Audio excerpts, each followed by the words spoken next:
Alors bonsoir Tony Jazz. Bonsoir Sabine. Alors bon après-midi, ça va, ça se passe comment? Ah bah ça se passe plutôt bien. On est en sortie de Covid. L'activité reprend, même la vie entière reprend, même si on a évidemment toujours des gestes barrières À à respecter. respecter, ça c'est absolument normal. Mais en tout cas, les activités reprennent, donc c'est parfait pour l'économie. Alors on va faire un petit rappel pour que les téléspectateurs se souviennent de ton parcours. Présente-toi s'il te plaît. Alors, je m'appelle Tony Jazz. Alors, la dernière fois qu'on s'était vu sur le plateau, c'était notamment pour parler de moi sur ce que je lui avais fait La campagne de pendant la Barack campagne Obama de Barack déjà. Obama, exactement, la musique de campagne du président. Par la Mhm. suite, j'ai travaillé avec le Premier ministre et maire de Bordeaux, Alain Alain Juppé. Juppé. Et à côté de ça, j'ai des activités évidemment de conférencier au niveau du TEDx et une spécialité justement dans ce qu'on pourrait appeler le consulting ou le coach au niveau des investissements pour les particuliers. Alors qu'est-ce que vous avez développé là pendant la crise?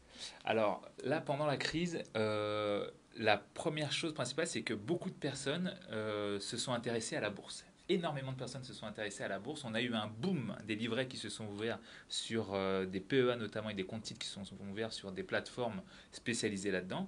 Et beaucoup de particuliers se sont dit, eh ben moi j'ai envie de profiter finalement de cette crise et non pas la subir.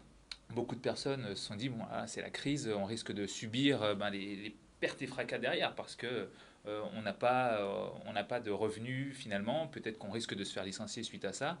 Et finalement, on a eu une belle résilience de la population qui s'est dit, bah non, moi je vais finalement investir. Et beaucoup se sont renseignés sur ces investissements.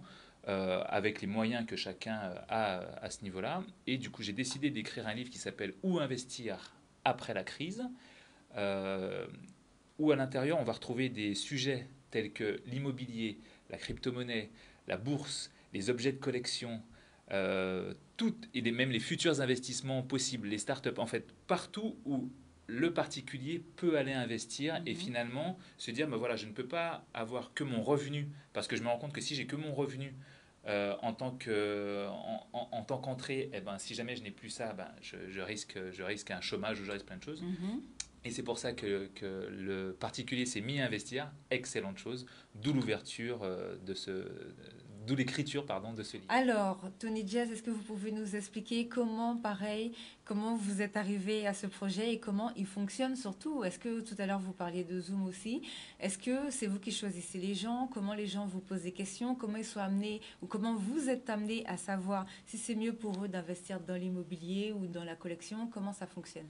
Alors effectivement, pendant le Covid, je ne pouvais plus aller voir beaucoup de mes clients parce que le confinement faisant. Oui. Alors du coup, j'ai créé un groupe privé qui permet tout simplement aux personnes de s'inscrire sur ce groupe privé. À l'intérieur, on va y retrouver des investisseurs ou des entrepreneurs. Ce sont les deux populations que l'on retrouve dessus. Donc Mhm. investisseurs ou entrepreneurs, débutants comme confirmés. D'accord. Donc pour les entrepreneurs, ce sont des gens qui ont l'idée d'un projet et qui veulent se lancer. Pour certains, ce sont des gens qui ont déjà leur société. Et pareil pour les investisseurs, ce sont des gens particuliers pendant le Covid, qui se sont dit bah, j'aimerais investir, mais je ne sais pas dans quoi et j'ai peu de connaissances. Et d'autres qui ont déjà des connaissances à l'intérieur. L'idée est très simple, c'était de créer une famille sans Mhm. concurrence où chacun apporte son aide aux autres.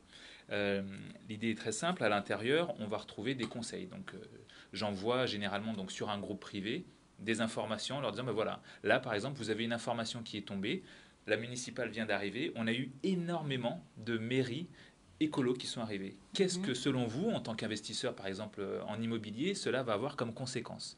Et donc je leur apprends quelles conséquences il peut y avoir à avoir un maire écolo au sein de sa propre mairie, de façon à ne plus subir les informations comme beaucoup le font, en disant ah Mhm. mais c'est dommage tout ce qui nous arrive, mais en apprenant et en ayant une logique. L'idée de ce groupe est vraiment d'apprendre aux gens à pêcher et non pas juste leur donner le poisson. Oui. Alors pour répondre à cette question, parce que je pense que certains l'auront, alors oui, mais alors moi je suis investisseur immobilier, quelles conséquences va avoir le fait d'avoir un maire écolo à ma mairie? Eh bien tout simplement un maire écolo va stopper tous les gros programmes immobiliers de façon à éviter Ah, à ce qu'il y ait plus de verre dans la ville et moins de béton. Donc d'accord. s'il y a beaucoup moins de programmes immobiliers, ça veut dire qu'il y a moins d'offres immobilières. Donc la demande, elle continue de grossir, mais pas l'offre. Donc vous, en tant que propriétaire, si vous voulez vendre, eh ben, ça peut être une bonne période pour vous parce qu'il y aura moins d'offres. Vous Mhm. serez moins en concurrence avec les 200 appartements du gros programme immobilier qui est juste derrière chez vous. Mhm. Et donc c'est une bonne chose. Donc l'idée est de montrer aussi aux personnes du groupe et de voir le verre à moitié plein. D'accord. et donc ne plus subir effectivement cette chose-là. L'avantage aussi, c'est que juste avec votre téléphone portable, vous allez avoir accès à des spécialistes à l'intérieur, donc moi et d'autres, sur des questions. Donc c'est-à-dire que vous avez une question sur la crypto-monnaie, sur la bourse, ou bien vous êtes en train de faire votre premier achat et vous êtes un peu perdu. Est-ce que je demande ça? Qu'est-ce que je dois demander? Qu'est-ce que je dois faire? Et donc 24 heures sur 24, 7 jours sur 7, vous posez votre question et vous avez une réponse. Et évidemment, l'avantage derrière tout ça, les gens viennent sur ce groupe privé, notamment pour les lives qu'on y fait, de la même manière, une fois par semaine, à l'intérieur, sur un sujet thématique.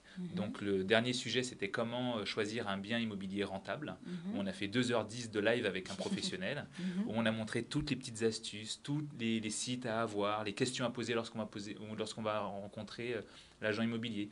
Et encore une fois, là, on avait... et après, on fait des cas pratiques. Il y a certaines personnes que l'on prend en cas pratique.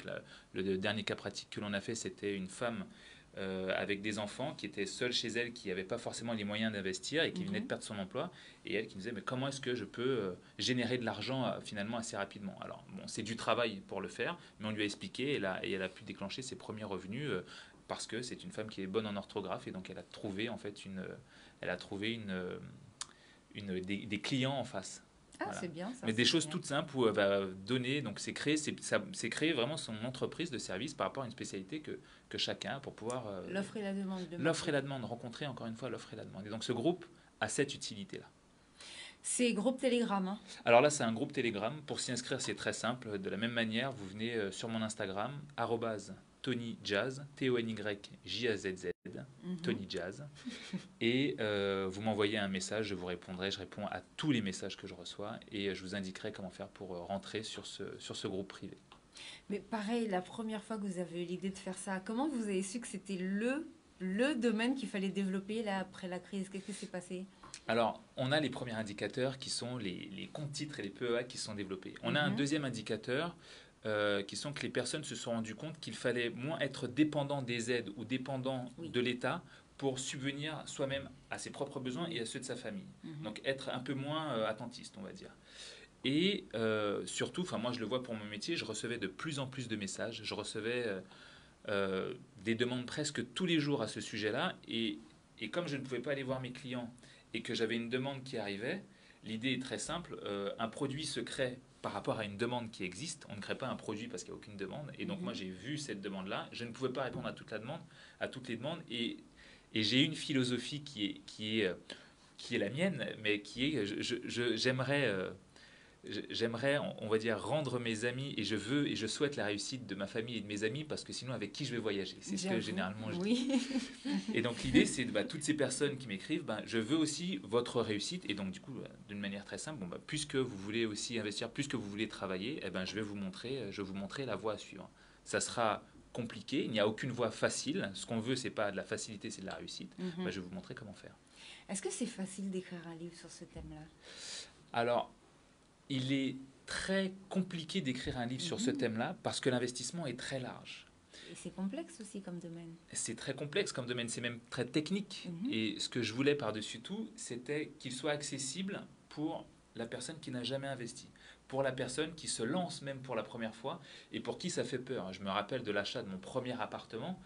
Quels documents je dois donner? Qu'est-ce que je dis à la banque? Comment je fais? Et après de mes premiers investissements en tant qu'entrepreneur ou dans des domaines qu'on maîtrise un petit peu moins, j'investis dans tout un tas de domaines assez différents. Je me dis, mais comment je vais faire pour la première fois? Et puis j'ai trouvé des mentors, des gens qui m'ont guidé, des gens qui m'ont aidé, des gens qui l'avaient déjà fait. Je leur ai posé les questions. Et en fait, on se rend compte que c'est finalement assez simple. Et je voulais, à l'intérieur de ce livre, pour qu'il soit accessible à tout le monde, y mettre des mots simples, y mettre des métaphores aussi assez simples, et surtout qu'il soit concret, pas technique, concret. Voici ce que vous pouvez faire, voici comment vous devez le faire. Vulgariser la bourse, quoi. Absolument. Vulgariser la bourse, vulgariser l'investissement. Et toutes les formes d'investissement qu'il y a. Là, je parle beaucoup d'immobilier parce que l'immobilier est un pilier, c'est ce qui est plus connu dans l'investissement, évidemment. Mais l'investissement est très large. On peut investir. Certaines personnes ont des trésors chez elles et elles ne le savent pas.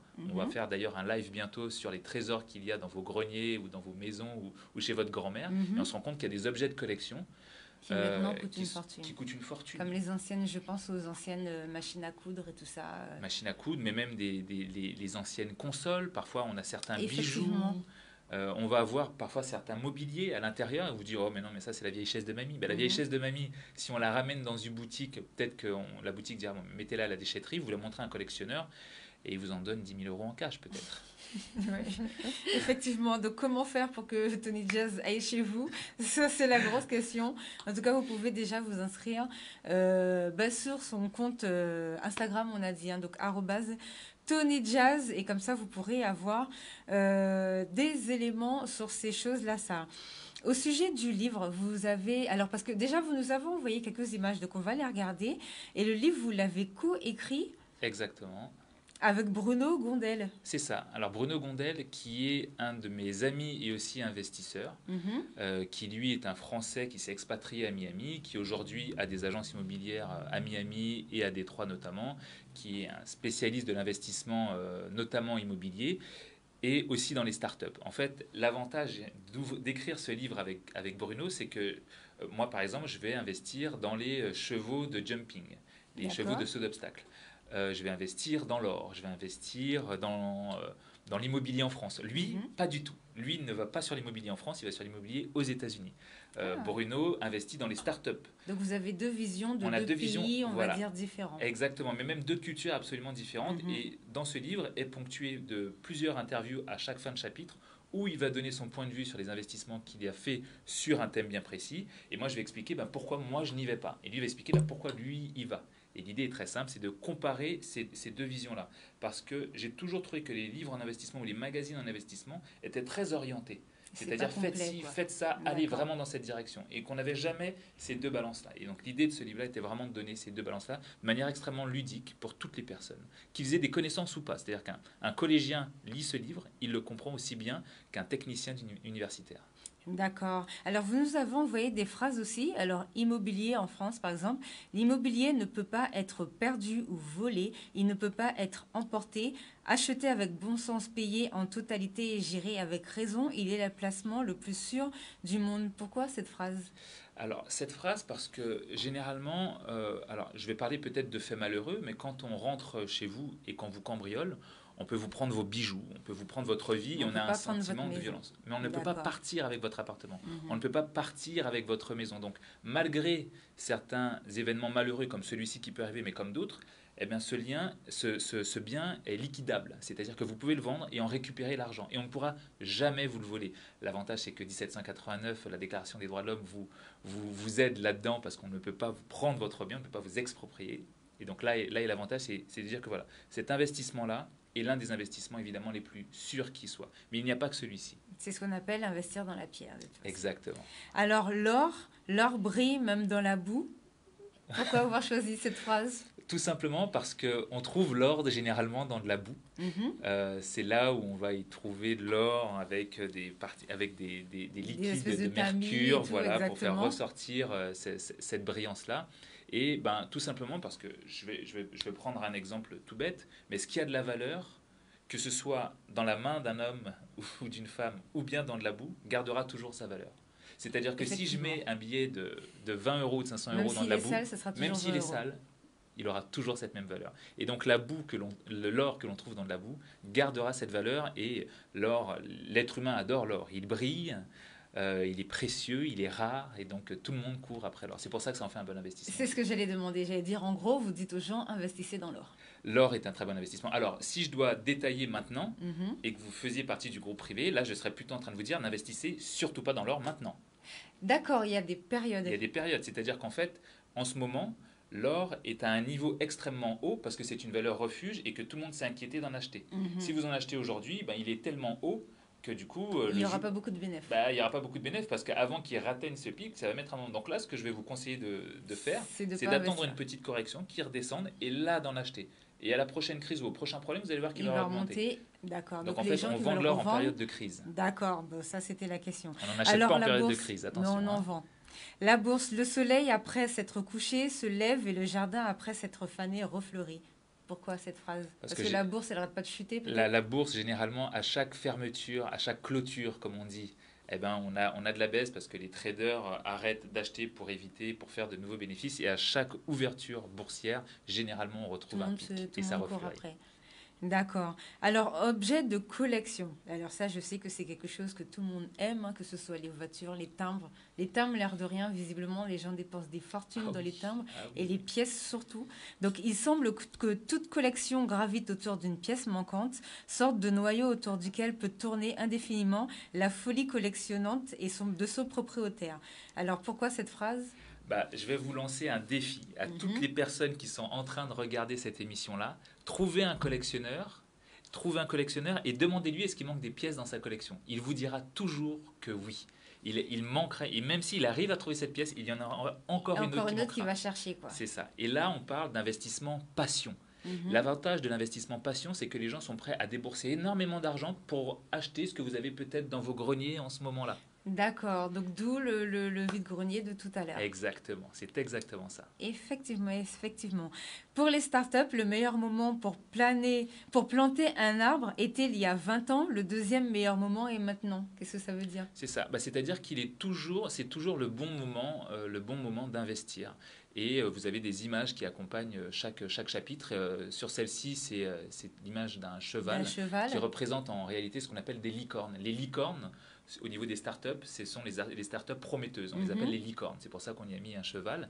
Et généralement, on dit aux gens, je vais prendre mon exemple, reprenons l'exemple de l'immobilier par exemple. Euh, Ça fait beaucoup de mots exemples, hein, ça.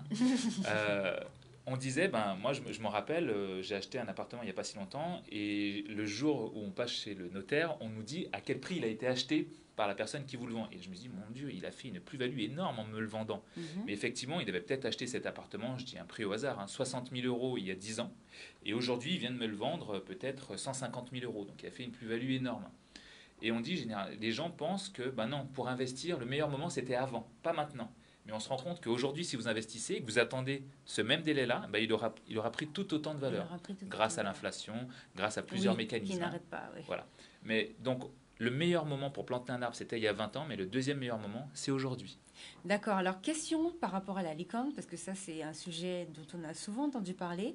Alors, les traders, visiblement, disent qu'il faut se méfier des licornes parce que les entreprises qui arrivent trop vite au niveau de la bourse, des fois, on ne sait pas si elles sont stables. Je crois qu'il y avait eu l'exemple d'Amazon, non? Ou Oui. je ne sais plus, qui est arrivé trop tôt à ce niveau et qu'il fallait se méfier. Comment ça fonctionne, ça? Effectivement, en fait, le souci de la licorne, donc la licorne, pour expliquer, c'est le nom qu'on donne aux startups prometteuses Mhm. qui atteignent certains Oui, millions là, de c'est dollars ou d'euros. miraculeux, on va dire. Voilà. Et donc on appelle ça des licornes. C'est très rare, on n'en voit quasiment jamais. C'est pour Quasiment ça qu'on les jamais, appelle des oui. licornes. Et lorsqu'on a une action boursière qui est faite, pour vous expliquer un peu le système boursier de manière extrêmement simple, vous avez une entreprise qui arrive et qui part de rien. Cette entreprise a à l'intérieur une technologie qu'elle utilise ou bien une base de données qui vaut énormément d'argent. Et en fait, c'est la spéculation qui fait que cette entreprise va monter. La spéculation, c'est-à-dire que moi, je vais décider en tant que trader que cette entreprise vaut beaucoup d'argent. Et je vais ramener plein de copains traders dessus pour mettre de l'argent. Et en injectant de l'argent, la valeur de cette entreprise, parce qu'on a injecté beaucoup d'argent, va monter. Et elle va atteindre un petit pic. Et arrivé sur ce petit pic, généralement, l'investisseur qui n'y connaît pas grand-chose va dire waouh, elle vaut beaucoup d'argent, elle ne valait quasiment rien, je vais rentrer. Mhm. Et là arrive une bulle spéculative, c'est-à-dire qu'en fait, beaucoup de personnes se mettent à spéculer sur cette même entreprise, font gonfler, gonfler, gonfler, et à un moment, comme toute bulle, elle éclate. Et au moment d'exploser, évidemment, elle chute Elle en chute. bourse. Et c'est là que vous perdez de l'argent. Et c'est pour ça qu'on accuse souvent les traders ou pas? Est-ce que c'est Oui, pour ça qu'ils sont évidemment, c'est pour accusés? ça qu'ils sont accusés, parce que quand un trader fait une action sur une action boursière, vous voyez qu'elle monte comme ça, il faut des milliards, enfin il faut plusieurs millions, voire des fois des milliards de dollars pour que ça monte. C'est-à-dire que si, j'ai envie de dire, tous les clients euh, d'une banque sur une petite région, on prend tous les clients bancaires de la Oui, région parce que parisienne. ce sont Ce sont notre oui, c'est argent notre qu'ils argent qu'ils prennent pour investissent. faire la Oui, spéculation. exactement. Ça, faut le savoir. C'est l'argent qui est sur votre compte en banque Qui est qui est pris pour utilisé pour qu'ils puissent spéculer. exactement. Et donc pour vous donner une balance en face, pour un trader qui trade des millions de dollars sur une action, il faut l'équivalent en face à peu près peut-être de 100 000 personnes avec de gros comptes en banque Ah ouais. qui tradent aussi sur la même action. Donc un trader, quand il met de l'argent, ça a beaucoup d'impact. Donc c'est pour ça qu'ils sont accusés, parce que En gros, l'équivalent en face de ils nous personnes, couillonnent, quoi. oui, Ils font oui, croire que l'entreprise vaut il beaucoup vaut, mais parce en fait qu'ils il n'y a qu'un décident de mec. mettre dessus. C'est ça, Et tout le monde le suit en essayant de c'est surenchérir. ça. Et puis en fait, au final, s'il n'avait pas fait ça, l'entreprise serait restée au même niveau. Exactement. Mais généralement, quand un trader vient, il ramène aussi tous ses copains. Donc, c'est pour vous dire la masse d'argent qu'il peut ramener Oui, d'un qu'il coup. peut investir. Donc, le particulier qui est seul dans son coin, qui dit ah, c'est génial, je vais juste mettre 5000 euros, c'est une goutte d'eau par rapport à tout ce qu'il y a à l'intérieur mis par le trader. D'accord. Et enfin, la dernière phrase. Donc, idée de futur investissement. Pour réussir, il ne suffit pas de prévoir, il faut aussi savoir imposer. Qu'est-ce que ça veut dire, ça? Alors là, tout simplement, généralement, les gens vont vers des investissements qui leur sont presque imposés. C'est-à-dire, ils vont se dire, bon ben, j'ai L'or, l'immobilier, j'ai tout l'or, ça. voilà. Voici ce D'accord. qu'on me propose, donc je vais aller vers là. Mais vous pouvez aller vers d'autres types Les d'investissements. dessins animés, par exemple, les mangas. Bah, je vais vous donner un truc tout bête, vraiment tout bête. Je ne donnerai pas le magasin, mais il y a un magasin qui a sorti une chaussure. C'est un magasin type grande distribution, hein, qui a sorti une chaussure, sa propre chaussure. Et cette chaussure, elle est vendue de mémoire une vingtaine d'euros, je crois. Et on l'a retrouvée sur eBay. C'est sorti hier soir, hein, cette information. Et on l'a retrouvée sur eBay aux environs de 200, 300, 400, voire jusqu'à 500 euros.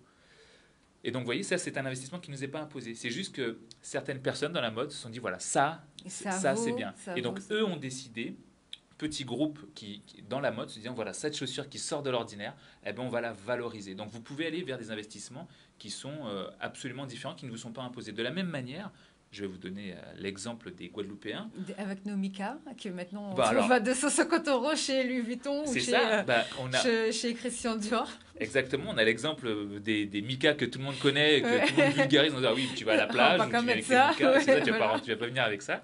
Et de l'autre côté, on a aussi, nous, une grande biodiversité, et on s'est rendu compte qu'il y avait, alors je m'adresse à la professionnelle de santé qui est là, j'oublie le nom, vous savez, la molécule qu'il y avait à l'intérieur de ce qu'on cherchait pour soigner le coronavirus. La chloroquine. La chloroquine, voilà. Et on s'est rendu compte qu'il y avait une plante en Guadeloupe qui en avait énormément. Oui. Et ben voilà, et ben ça c'est devenu un investissement du rasier, jour au lendemain. Donc vous faisiez pousser un champ de ça le lendemain. Ben, je pense que vous avez certaines personnes dans votre quartier ou dans certains pays qui pouvaient venir en acheter en masse. Donc ne pas aller vers des investissements qu'on vous impose. Vous pouvez créer vos propres investissements. Et quand est-ce qu'on investit dans la Sargasse, vu tout ce qu'ils arrivent à faire, justement, ce serait une bonne idée, ça? Mais oui, mais il y a beaucoup de choses à faire dans la Sargasse. Elle est, à mon sens, un peu, pas maltraitée, mais... Si, visiblement, puisque sur d'autres îles ou bien dans d'autres pays, ils arrivent à en faire soit de la beauté, enfin des cosmétiques, enfin, ils arrivent vraiment à traiter, à en faire du tissu ou bien une espèce de plastique pour en faire une matière première. Donc ça pourrait être vraiment un investissement. C'est ça. Est-ce que c'est possible de faire quelque chose avec ça? Ouais. Alors, il est absolument possible de faire quelque chose avec ça. Ce qu'il faut, c'est que généralement, dans tout type d'investissement, mais là je parle d'investissement comme d'entrepreneuriat, c'est la même chose. Hein, il faut un premier qui crée la brèche pour que les autres s'engouffrent derrière. Donc, il faut un homme ou une femme courageux ou courageuse qui puisse rentrer et se dire, ben voilà, je sais qu'avec la Sargasse, grâce aux professionnels de santé que je connais, on peut y faire des produits de beauté, on peut créer du gaz grâce au méthane qui s'échappe, on peut créer de l'énergie grâce à ça. Il en faut un qui passe pour que les autres aient envie de créer de la concurrence. La fameuse concurrence, c'est ce que j'allais dire, la fameuse concurrence. Donc il suffit que quelqu'un ouvre un camion de bauxite pour que tout le monde dans la rue se mette à faire du bauxite. Alors qu'avant ça, on attend le premier qui fasse quelque chose en Guadeloupe, qui nous fasse une marque guadeloupéenne avec les Sargasses. J'espère qu'il sera guadeloupéen. Ah, ben, ça serait vraiment, vraiment, vraiment bien. Alors, en tout cas, merci pour toutes ces informations.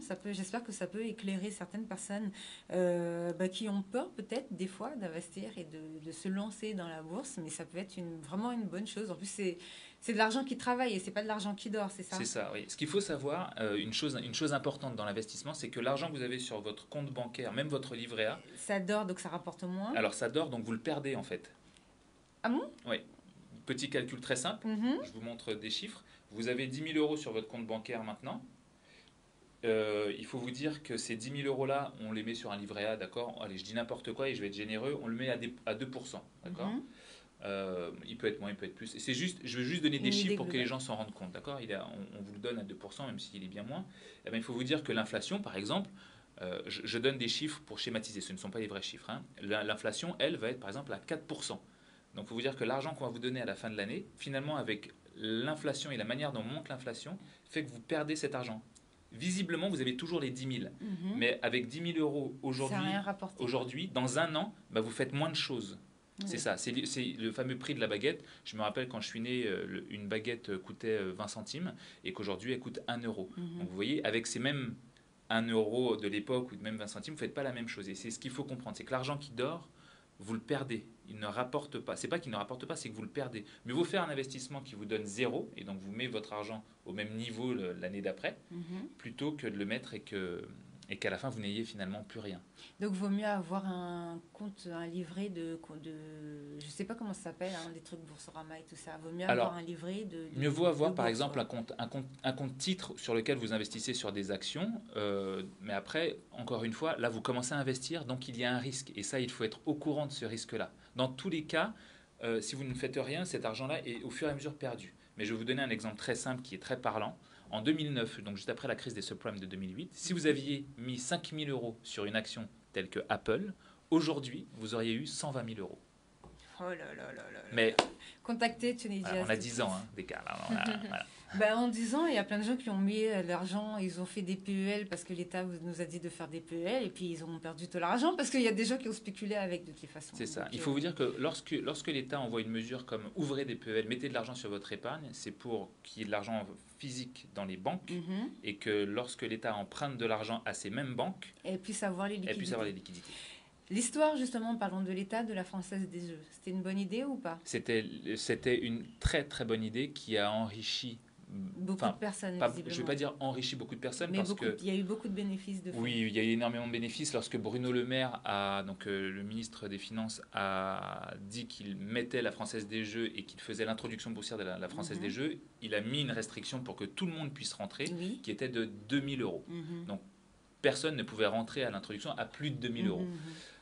Et aujourd'hui, si vous aviez mis 2 000 euros, aujourd'hui, vous devez être environ à 2 600, 2 700 et quelques euros. Et je le sais parce que je suis rentré avec 2 000 euros lorsque l'introduction s'est faite. Bon, ben, c'est en tout cas une excellente idée. Merci pour toutes ces informations. Donc, pour les gens qui se posent des questions, de toute façon, vous pourrez répondre sur le lien et donner les éléments. Un petit mot pour la fin. Très simplement, comme je le dis généralement dans mes lives sur Insta, pensez bien que tout l'argent que vous gagnez, vous devez en utiliser 70% pour l'investir, 30% pour en profiter.